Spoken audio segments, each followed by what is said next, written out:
اعوذ باللہ من الشیطان الرجیم، بسم اللہ الرحمن الرحیم۔ حضرت اکرم صلی اللہ علیہ وآلہ وسلم نے سفر طیف کے وقت جو دعا فرمائی اس کا مفہوم یہ ہے کہ اے اللہ تعالیٰ، تجھ ہی سے شکایت کرتا ہوں، میں اپنی کمزوری اور بے کسی کی اور لوگوں میں ذلت اور رسوائی کی۔ اے ارحم الراحمین، تو ہی ضعفاء کا رب ہے اور تو ہی میرا پروردگار ہے۔ تو مجھے کس کے حوالے کرتا ہے؟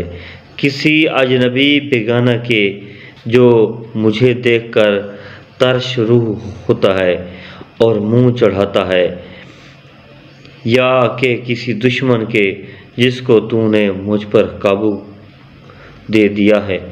اے اللہ، اگر تو مجھ سے ناراض نہیں ہے تو مجھے کسی کی پرواہ نہیں ہے۔ تیری حفاظت مجھے کافی ہے۔ میں تیرے چہرے کو اس نور کے طفیل جس سے تمام اندھیریاں روشن ہو گئیں اور جس سے دنیا و آخرت کے سارے کام درست ہو جاتے ہیں، اس بات سے پناہ مانگتا ہوں کہ مجھ پر تیرا غصہ ہو یا تو مجھ سے راضی ہو۔ تیری ناراضگی کا اس وقت تک دور کرنا ضروری ہے جب تک تو راضی نہ ہو۔ نہ تیرے سوا کوئی طاقت ہے نہ قوت۔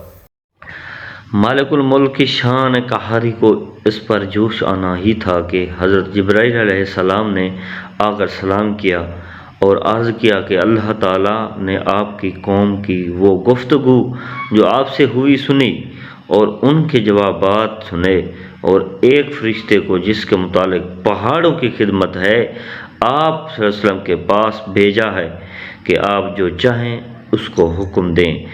اس کے بعد اس فرشتے نے سلام کیا اور عرض کیا کہ جو ارشاد ہو میں ان کی تعمیل کروں گا۔